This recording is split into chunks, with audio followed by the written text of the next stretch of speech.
Mike Pence and Virginia Senator Tim Kaine. Both will reintroduce themselves to voters who might not be very familiar with either one. They'll also be ready to attack each other's running mates. Meantime, brand new polls show a shift in the race since the first debate. The latest CBS News national poll gives Hillary Clinton a 4-point lead, while Clinton also leads in a new national poll from CNN ORC, topping Trump by 5 points. Now to two critical swing states. In Florida, Clinton leads Trump by 5 points in a new Quinnipiac poll. But a bright spot for Trump is the state of Ohio, a state no Republican has won the White House without caring. He leads Clinton there by 5 points. Joining us now to discuss, Heidi Przybilla, senior political correspondent for USA Today, and Carol Lee, White House correspondent for the Wall Street Journal. When you look at the results of the last poll, Heidi, it seemed to benefit, the last polls regarding the last debate, it seemed to benefit Hillary Clinton far more than Donald Trump. Well, it does, and this is kind of the ebb and flow of this race that we've seen, much like after the convention, that benefited Hillary Clinton. But what stood out to me, John, in all of these polls was that for the first time what we're starting to see is slight, but it is an erosion in Trump's base support among men and whites without college degrees. So I think that is the key demographic group that the Trump campaign has to be a little bit concerned about. And the reason why you're going to probably see Mike Pence really go on the offense tonight. That is the traditional role of the vice presidential nominee anyway, to kind of go on the attack, but especially so given what we're seeing in these demographic shifts. Carol, I want you to listen to what Eric Trump told Bill Hemmer this morning on America's Newsroom. He says Trump campaign is not worried about polls. Listen. Polls ebb and flow, and you know that. I could point to 10 polls that we're winning in, right? LA Times were 5 points ahead, and they're, quite frankly, the largest sample size of any of the polls. And Rasmussen were ahead in a lot of the polls, and UPI were ahead in a lot of the polls, and I could keep going on and on and on. You know, but the reality is these things ebb and flow, and they will all the way through Election Day. And what I can tell you is when I'm walking the streets, I see such tremendous love and enthusiasm, and I'm not seeing that on her end. Heidi, we're actually gonna, well, okay, there is Carol Lee. I was told we had a little problem with your video shot, but what do you think about that? Polls ebb and flow, they're up in some, they don't seem to be worried. Well, for someone who's saying polls ebb and flow, he's sure paying a lot of attention to different polls. He ticked off a number of them. I think that, to go to Heidi's point, it's correct that, you know, this race, we've seen a lot of ebb and flow based on what happens in various weeks. Donald Trump has had a really tough week. One of the things that I found interesting in the polls post-debate is that Hillary Clinton seems to be narrowing the enthusiasm gap. That's really important for her. That Democrats have not been nearly as energized as Republicans and Trump supporters, and so the enthusiasm gap has been an important thing that she has needed to work on, and it looks like she had some success with that in the last week and during the debate. So Heidi, as Tim Kaine and Mike Pence take the stage tonight, one of the jobs, it seems to me, is to sort of introduce themselves to the American people, because a large percentage of the American public doesn't know either one of these candidates. Sure, about a quarter to be precise in terms of the polling that we've seen. If you put up a split screen of the two, a quarter of the U.S. population couldn't tell you who they are. So that is the kind of challenge that they have tonight, is that they've got to introduce themselves, but they have to be most concerned about just kind of defending the people at the top of the ticket as well. Here you have two nominees who are among the most unpopular nominees in the history of presidential elections here. So they've got to, even as they're introducing themselves, really kind of go on the attack against the opposing team.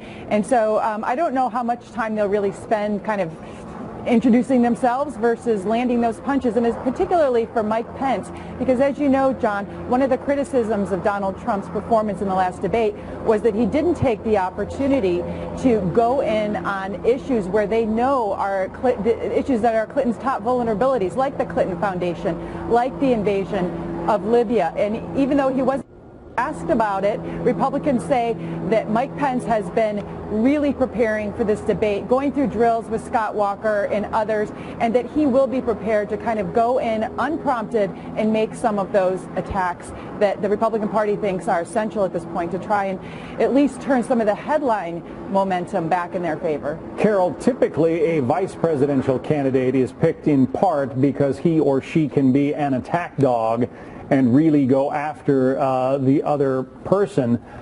According to, the polls, those Americans who do know these two candidates, Kaine and Pence, they're pretty well liked. And it's kind of interesting that, the two major, the tops of the ticket are both not held in very high regard. You're looking right now at the favorable ratings for Kaine and Pence, 40 and 42%, way higher than their unfavorables. That's almost exactly the opposite of what's going on with Hillary Clinton and Donald Trump. Kind of an interesting twist this year. It is, and it's also, they haven't had the kind of attention that this will be the biggest night for both of these vice presidential nominees. And at bare minimum, they need to just convince the American public that they can do the job of president if that were to need to happen.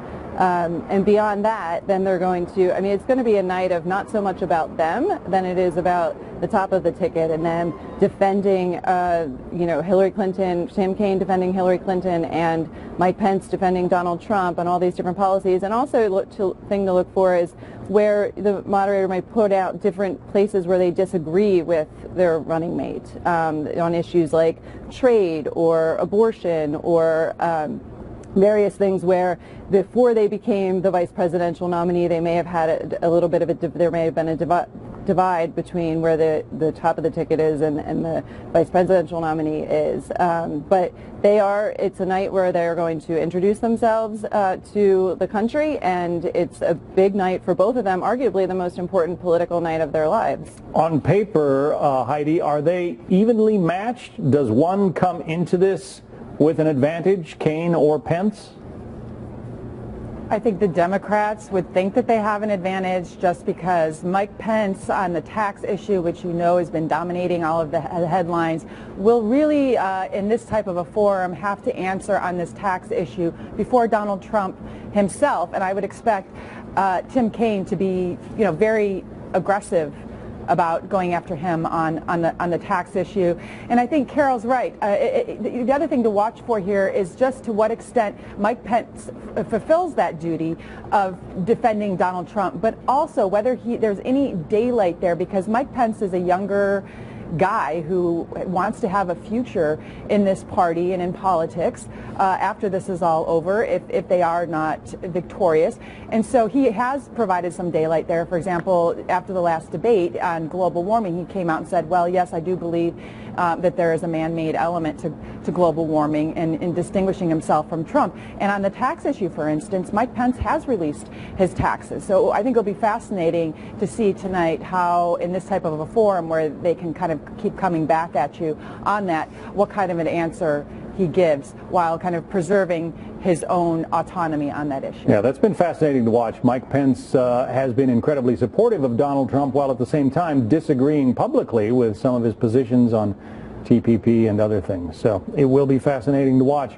Heidi Presbella, USA Today, Carol Lee from the Wall Street Journal. Thank you both. Thank you. And stay with Fox News for live coverage all day leading up to the showdown in Virginia. It gets underway 9 p.m. Eastern.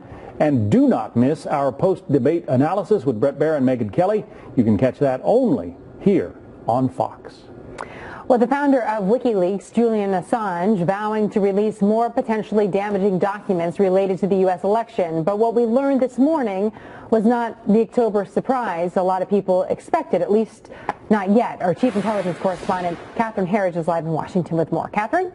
Well, thank you, Jenna. The head of WikiLeaks gave a news conference this morning via video link where he promised to release all of the relevant documents that he's got before Election Day. Julian Assange also dismissed criticism that he's targeting one candidate over another. They come about as a result, principally, it seems, of his campaign and defenders trying to personalize our publications. are upcoming publications significant in relation to the U.S. election? Yeah, we think they're significant. On Twitter, WikiLeaks said it hoped to publish new documents every week for the next 10 weeks, as many as 1 million documents before the end of the year, with the rollout starting as early as this week, though today's announcement really fell short of any October surprise that would immediately impact the presidential race. Assange says the leaks will include, quote, significant material on mass surveillance, Google, war, arms dealing, as well as oil. And the release on the eve of the Democratic convention by WikiLeaks did lead to the resignation of the DNC chair, Debbie Wasserman Schultz, though a former senior U.S. government cyber official said the group's motivation has really shifted since WikiLeaks' inception 10 years ago. Over time, we've seen what looks to be Assange's motivations change. It seemed in the beginning he did seem to be very ideologically motivated, an idealist who wanted to expose wrongdoing in corporations and governments. But over time, it seems his motivations has shifted to be a very self-centered, parochial motivation. Cybersecurity experts have said that the recent documents that were leaked were stolen by Russian-backed cyber militias, though WikiLeaks denies being a pawn of Moscow. Jenna. Catherine, thank you very much. We'll continue to watch that. From Washington, D.C., we're going to take you to New Jersey, Patterson, New Jersey, in fact, where you're seeing the after effects of a home explosion. In fact, 2 houses were involved in this huge explosion earlier this morning. There was an investigation, according to one law enforcement source, of a natural gas leak in the area. And so while that investigation was happening, you see what took place. The 2 homes, there was an explosion, 15 other homes affected. We're monitoring a news conference that's happening right now, and apparently there are some injuries involved for firefighters. Firefighters are being evaluated, 5 of them, for minor non-life-threatening injuries. The search is still active right now because 15 homes have been affected. This still is an ongoing story, and one we'll continue to watch out of New Jersey today. John? A setback for peace efforts in Syria as talks break down between the U.S. and Russia. The vow from the Obama administration as the U.S. tries to figure out a way to end the fighting there. Plus, a semi-truck slams into 6 vehicles, including 2 police cars. How an intense hour-long chase played out.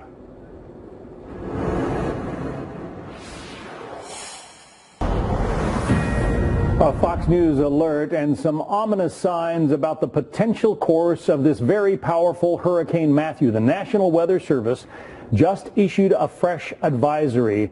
The storm now making its way over the Gulf of Gonave, heading toward eastern Cuba after making landfall in Haiti. Winds remain at 145 miles an hour, a Category 4 storm, incredibly powerful and very dangerous. The governor of Florida this morning declared a statewide state of emergency. The latest changes with this advisory put a hurricane watch in effect from Deerfield Beach, Florida, to the Volusia-Brevard County line. There had been hopes that this storm might hook a bit out to the east and not really touch the U.S. coastline. But you can see this particular model has it hugging the coast of Florida and really the entire eastern seaboard.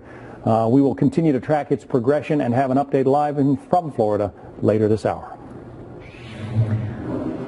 Well, right now, a man is in custody after a police chase with a semi-driver in Indiana. Police in Hammond say they were trying to stop the big rig for driving outside of the truck routes, but the driver did not stop, leading to an hour-long chase, during which that semi hit 2 police cars and 4 other vehicles.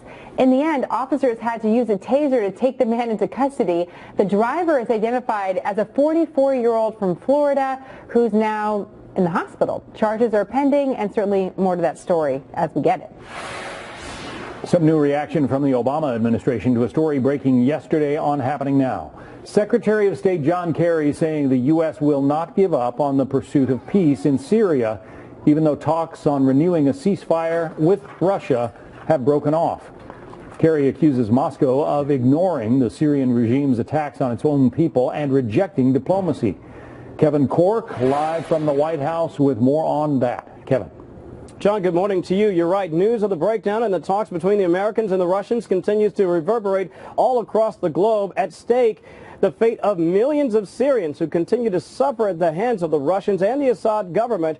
All while the international community is either unwilling or incapable of doing anything to stop them, at least so far. Secretary of State Kerry was in Belgium today. He accused the Russians of turning a blind eye to the Assad regime's use of chlorine gas and barrel bombs against his own people, but he promised the U.S. would keep fighting for the people in that war-torn country. We are not giving up on the Syrian people. We are not abandoning the pursuit of peace. We are not going to leave the multilateral field. We are going to continue to try to find a way forward in order to end this war. Now, in making those comments, the Secretary did not announce another strategy to sort of pick up where the diplomatic efforts have failed, at least so far. Meanwhile, critics say that's because the administration really has painted itself, John, into a corner when it comes to Syria, with no clear way out. It's also due to a catastrophic failure of the American worldview as exemplified by the administration. Strong words indeed by former Secretary Bolton. Now, I should point out we continue to monitor this story. All the while, the people in Syria continue to suffer while the international community does very little. John? Kevin Cork, what a mess. Thanks, Kevin. Some good perspective from Kevin on that. Syria is just one crisis the next commander-in-chief will face, with hundreds of thousands of American troops serving overseas. We'll talk about all the military challenges facing the next president. Plus, Vice President Joe Biden slams out on Trump for controversial comments about veterans with PTSD. General Jack Keane weighs in on all of this next.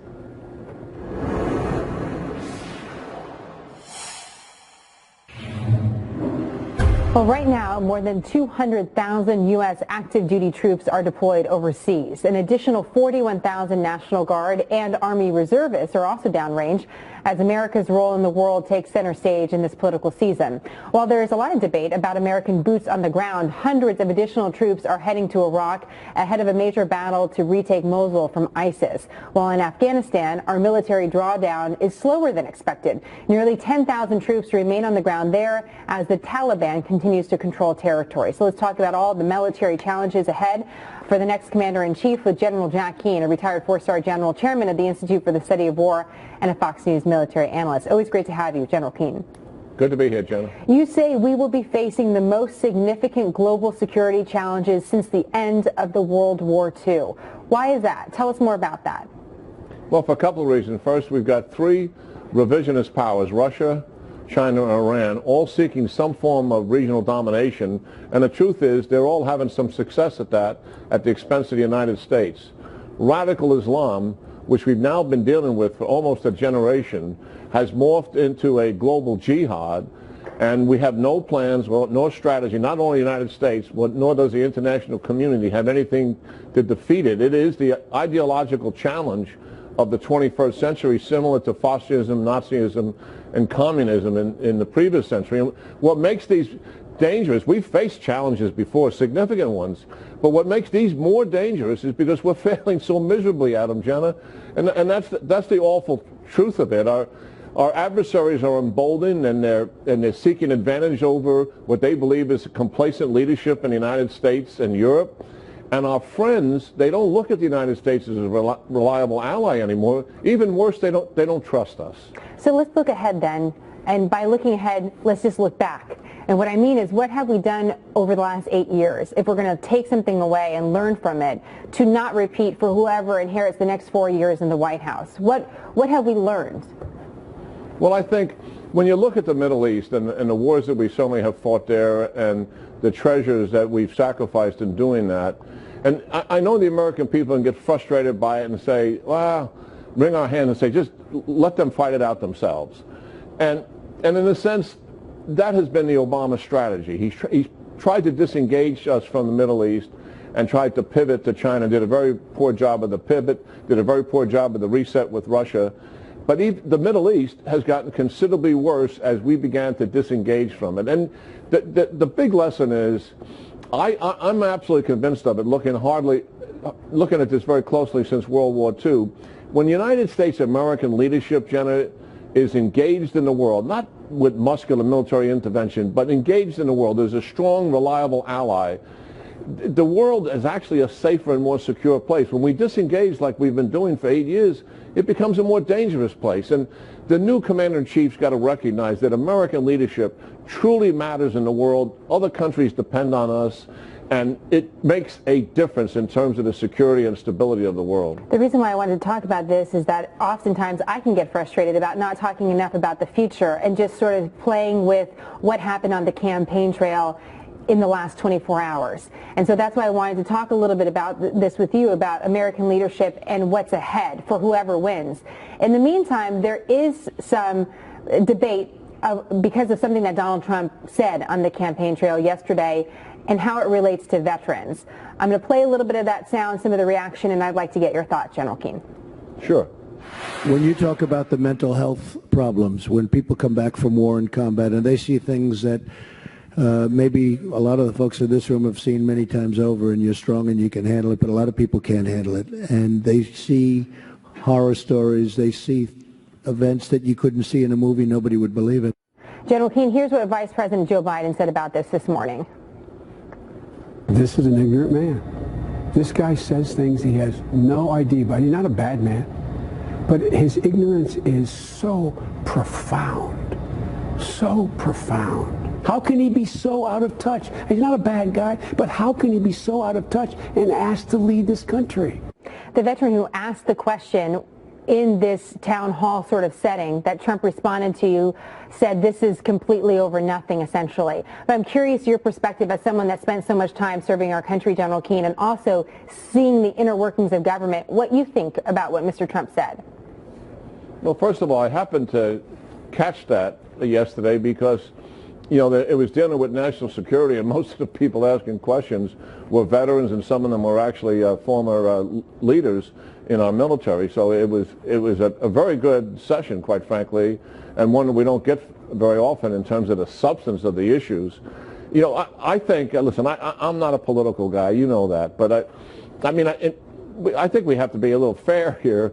Mr. Trump, in my judgment, post 9/11 has spoken to veterans issue in a way that no other leader seeking national office has done.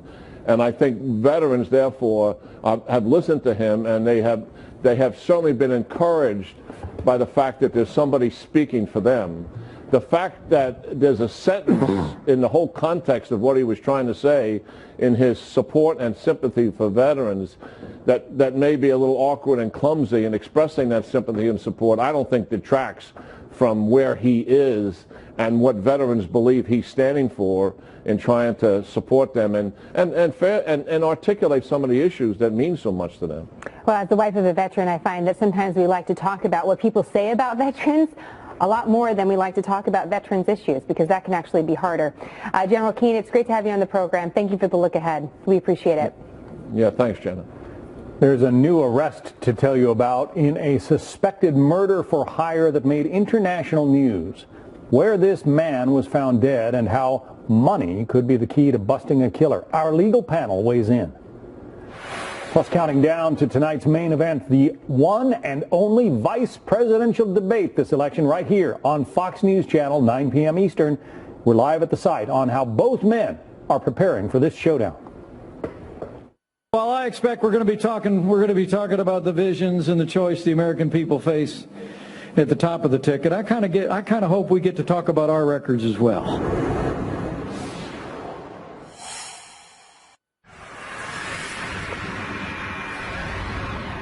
Well, the stage is set for a political showdown hours from now as a small town in Virginia hosts one of the biggest political events of the year, the only vice presidential debate between Governor Mike Pence and Senator Tim Kaine. The debate will be 90 minutes broken up into 10-minute segments. Both Kaine and Pence say they're ready to go. Peter Ducey is live on the campus of Longwood University in Farmville, Virginia with more for us now. Peter? And Jenna, the Clinton campaign essentially gave Mike Pence a heads up, an early heads up, about how they plan to go after him, because a few hours ago, the Clinton campaign manager, Robbie Mook, said on CBS that Kaine's going to try to get Pence to defend Donald Trump's handling of his taxes and his 3 a.m. Twitter posts about former Miss Universe Alicia Machado. Hillary Clinton's Twitter account today also posted this message, quote, Mike Pence, a divisive anti-woman, anti-LGBT, anti-worker extremist. No wonder Trump picked him, hashtag VP debate. Kaine spent the weekend poring over big binders of materials, we're told, prepared by Democratic researchers down in Raleigh. So he's coming prepared, and the Trump team says Pence is ready as well. We know that the Indiana governor and Trump running mate spent some time over the weekend doing a mock debate against Wisconsin Governor Scott Walker, who stood in for Kaine, pretended to be Kaine. The New York Times also reports that Mike Pence has been watching old video clips of Senator Kaine to try and pick up some of his tendencies, which is really something that you normally hear about an NFL quarterback doing, not a politician. This morning, Eric Trump said on Fox that his dad's VP pick is rock solid, and campaign manager Kellyanne Conway says that Pence is ready to play offense and defense. But I think you'll see in Mike Pence somebody who's able to defend Donald Trump, the running mate, but at the same time take the case right to Hillary Clinton. So things kick off at 9 o'clock tonight, and Tim Kaine is going to get the first question of a 9-topic show, and those 9 topics, nobody knows what they are, at least Kaine and Pence, no advance notice given, so they had to do a lot of prep and just hope that they studied the right stuff. Fingers crossed. I remember feeling that way before a final at college. Peter, thank you very much for that. We'll watch for it. You can catch the vice presidential debate live tonight at 9 p.m. Eastern right here on the Fox News channel. Stay tuned afterwards for all the post-debate analysis. Things were really good for him. There's no way he did this to himself. Okay. I believe you. Which really scares me because it means there's someone out there that's willing to do this to him, and I'm scared for the kids. Does that sound real to you? That's a woman named Wendy Adelson in 2014 talking to investigators after the death of her ex-husband, Daniel Markell. Police say his death may have been a murder-for-hire plot in the midst of their bitter divorce. It comes as a third suspect has just been arrested in the death of the internationally known Florida State University law professor. Daniel Markell was gunned down in his garage in Florida in 2014. Grand jurors indicted 2 men in the murder-for-hire plot back in June. Then in August, a state attorney said there was not enough probable cause to arrest anyone in his ex-wife's family. But on Saturday comes a third arrest. The latest suspect has ties to Markell's ex-wife, her brother, and the alleged shooters. Joining us for more is the author of a new book just out today. It's called The Candidate. Lise Wheel, Fox News legal analyst, familiar face here on Fox. Also with us, Eric Guster, a criminal defense attorney. Wow, this one reads like a movie plot. It does. When this man was killed, I mean, everybody wondered who could hate an internationally known legal professor so much that they would shoot him to death. Right. And it was a real mystery for a long time, but then they started uncovering some videotape. They saw a Toyota Prius. Hitmen always rent Toyota Priuses. It's a familiar vehicle. They saw a Toyota Prius following him home from the gym, and they started to put the pieces together. That's right. And you know, these murder-for-hire cases have all of these elements because it's usually about, it happens around divorces. I had a murder-for-hire case where the guy said, I have a 5'2" problem. And that was a woman named Carla, and that was in a divorce. So that is what they do. They get into a divorce situation, and they, instead of divorcing, they hire somebody, and there usually are these kind of layers. They'll find somebody within the family to go then and hire somebody else. The third person that they just arrested was the girlfriend of the brother of the victim's ex-wife. So you got to take a couple of layers there here. But that's right. They have the videotape. Then they have these the money that has been deposited. So they're following the videotape, money that's been deposited, and then they finally now made this third suspect in this third arrest. And our viewers should know you made something of a subspecialty of murder-for-hire cases when you were a prosecutor. That was my specialty as a prosecutor. All right, Eric, there is her picture up there on the screen, Catherine Magbanua. She is Magbanua. She is the one who has just been arrested. This is about as weird as it gets because she was living with one of the 2 men who was arrested as, you know, one of the alleged hitmen. She is the mother of his 2 children, apparently, but she has some kind of a romantic relationship with the brother of the grieving widow. And his dental practice, which is apparently quite a flourishing dental practice in South Florida, has been cutting her checks for something like $400 a month for the last several years, even though she doesn't work there. This is all kind of interesting. What does the defense lawyer do with all that? What a tangled web we weave. Yeah. When we have these types of cases, it's all about the money. Because when I saw this case, when I realized that this man was murdered, I knew something was awry. It wasn't a robbery. It had to be a hit. And you just have to follow the money. Who got paid? What did they get paid? And what the government does when they're looking at these cases, they see what deposits were made and for what. Because they trailed their accounts, they looked at their accounts, and the dental practice was actually paying this lady money, and they made huge deposits of over $10,000. Well, I think the big one was over $50,000. Where you have this type of money, what did you do for that except kill this man? So they've tied all these pieces together, and now people are going to start talking like exactly. That's the next step. I think we would agree on that. You would hate it as a defense lawyer, but what I would do is I would go to all three of them. I would probably go to the least culpable. I'd try to figure out who the least culpable person is, and I would go to that person and I'd say, look, you know this whole story. There are three of you now that have been arrested. Tell me what you know, and I'm giving you now to tell me. Yep. And then I will offer like 10 years instead of life in prison. Life in prison, exactly. I'll do something now. Yeah, blood is thicker than water, but when you're talking about murder raps and lifetime sentences, people will start It's what do you call a come to Jesus moment, and I'm giving you the two right now. And that's the thing that you've got. And also with murder for hire cases, it's very important to know that you should all know that people think, well, I didn't actually pull the trigger, therefore I'm not going to get such a harsh penalty. That's absolutely wrong. You can get just the harshest penalty for even if you didn't pull the trigger, if you were the one that started the chain and actually made the payoffs. There were hundreds of cell phone calls also between the brother of the grieving ex-wife, the woman who's just been arrested, and one of the hitmen, and that suggests there might be more arrests. I wish we had more time. It's a tangled story. They're going to come back. All right. There will be more arrests, and we'll be back talking about this in 3 months. We'll hold you to that. Eric Guster, Lee Sweal, author of the new book. Check it out. Thank you, Jenna. Well, John, a warning for Southern California as experts raise the alarm about a possible earthquake there. Why scientists say there's a bigger risk for a large quake there right now. Also, Pope Francis visits the site of a catastrophic earthquake in Italy to pray with the families of victims and comfort people who lost everything.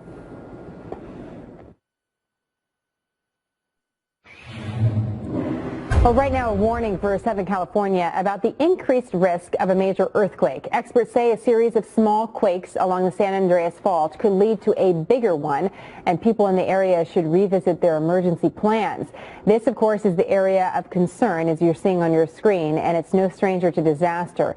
In 1994, the North Ridge earthquake killed 57 people, injured thousands more, causing billions of dollars in property damage. Most recently, along the San Andreas Fault system, the same one we're talking about, was that earthquake in South Napa, and that happened in 2014, was a magnitude of 6.0, certainly caused a lot of damage as well. Joining us, Richard Allen, the director of Seismological Lab at UC Berkeley. Richard, it's great to have you back on the program. Great to be with you. You know, it's interesting to look at earthquake forecasting as we're watching a major storm on the east coast of the United States. We're all familiar with weather forecasting somewhat. Is forecasting an earthquake similar?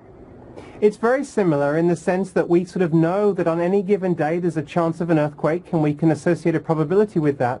But then when we have a swarm like this, it increases the likelihood. It's the same thing as when there's a hurricane out in the ocean and we're trying to predict and estimate the likelihood that it will hit a particular coastal city. Same idea, we're trying to look into the future and come up with a likelihood. So tell us a little bit about the swarm that happened about 7 days ago. What about that swarm was notable?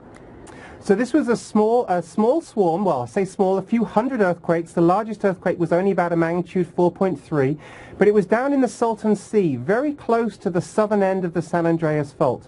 And when we see events like this, it makes seismologists get a little concerned because it's a lot of activity close to a big fault, and we know that that increases the likelihood of a bigger earthquake on the big fault. And so that's what gets us all a little alarmed. So walk us through these numbers. The likelihood of an earthquake on any given day is what? So on a given day or within a 7-day period, this advisory was for 7 days. So in a 7-day period, the likelihood of a big earthquake on the southern San Andreas is about 1 in 6,000. And so this forecast suggested a heightened alert about that, a heightened probability. What was that?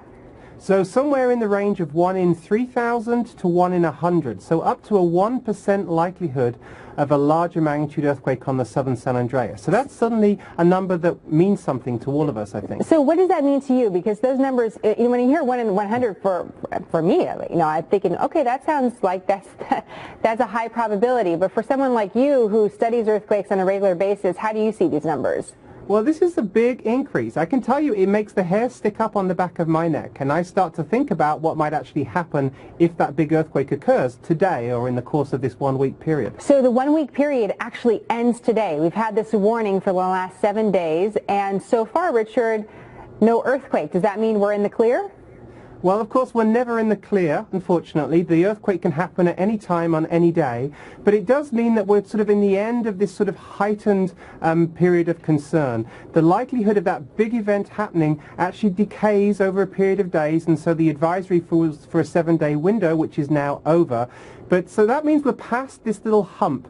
But nobody should think that means we're in the clear. We are never in the clear. We always have to be ready for that earthquake. You know, we're showing images from 1989 in San Francisco. That's my hometown, and certainly you see the devastation from a really large earthquake. As we finish up here, we're seeing some images as well from Napa in 2014, and it's easy to forget the damage that earthquakes can cause. I just wanted to ask you, Richard, before we let you go, one of the things I've seen written in a few different articles on this topic is that we're due, meaning that the San Andreas Fault is ready for another major event. Why is that? Yeah, there's no question the San Andreas is ready for another big earthquake. The last major damaging earthquake in Southern California was in 1857. We think that the recurrence interval is much shorter than the time that's passed since then. Up in San Francisco, the Hayward Fault has a recurrence interval of about 140 years, and the last earthquake was in 1868. So in both cases, you know, we could argue that we're due for another earthquake. So again, this is just a good reason for us all to revisit our emergency plans, make sure we have our emergency kits, and think about how good the buildings that we live and work in are and whether they will survive the earthquake. You know, whatever coast you're on in our country today, whether it's the East Coast looking at the hurricane or the West Coast thinking about earthquakes, a great reminder about those emergency kits. Richard, it's always a pleasure to have you on the program. Thank you so much. Great. Thanks for being with you. With a daughter out in L.A. going to school, I'm paying close attention. Pope Francis is making a surprise visit to the site of the devastating earthquake in central Italy. The pontiff arriving in Amatrice this morning, where he started his tour at a school. He will continue his visit in the hardest hit of the town, which remains largely closed off due to security concerns. The powerful 6.2 quake hit in August, killing nearly 300 people. Pope Francis previously indicated he wanted to visit but had to wait due to safety concerns. Today's plans were kept under wraps so the Pope could be closer to those directly affected by the disaster. Well, right now, Hurricane Matthew is hitting Haiti as a Category 4 storm. The latest next. A Fox News alert, the governor of Florida declaring a state of emergency as Hurricane Matthew's path shifts. Right now, that storm is heading towards eastern Cuba after making landfall this morning over Haiti as a Category 4 monster, winds of 145 miles an hour. Parts of the island could get more than 20 inches of rain. That will cause catastrophic flooding. The storm also expected to hit Cuba and the Bahamas before moving north. Our Steve Harrigan is live in Miami Beach, Florida with more. Steve? John, the southwestern tip of Haiti got pounded this morning when the eye of that monster Category 4 storm passed over the tip of Haiti. 145-mile-per-hour winds, a 10-foot storm surge, and in some parts of Haiti, more than 3 feet of rain. There were desperate efforts in the run-up to this storm to try and get people to safety. Volunteers going door to door to try to bring people to churches or schools. Many people refusing to leave their homes, often afraid their possessions would get stolen. A lot of the homes, especially in the coastal areas, simple structures of wood and tarpaulin. One dead in the run-up to the storm, and no telling how much this destruction has wreaked on Haiti since the storm passed over. Cuba now is preparing for the worst. 180,000 people evacuated from the eastern part of the island. U.S. personnel also from the naval base at Guantanamo Bay, 700 of them evacuated back to the U.S. in preparation for this storm. And now Florida is in the mix as this storm has moved further to the west. There are now tropical storm watches and hurricane watches all along the east coast of Florida. Governor Rick Scott has declared a state of emergency throughout the entire state. He said you have to be prepared for the worst for a potential direct hit in Florida. He said the state of emergency will allow him to prepare for possible evacuations and activation of the National Guard. John, back to you. That's a big storm and a scary one. Steve Harrigan. Thank you, Steve. Now this Fox News Alert, we're monitoring 3 Clinton events right now. The former Secretary of State is set to make a campaign stop in the important battleground state of Pennsylvania with her daughter Chelsea. She's also going to be joined by actress Elizabeth Banks. Former President Bill Clinton will make a bus tour stop while campaigning for his wife in Ohio. As we told you earlier, Quinnipiac has Trump ahead in the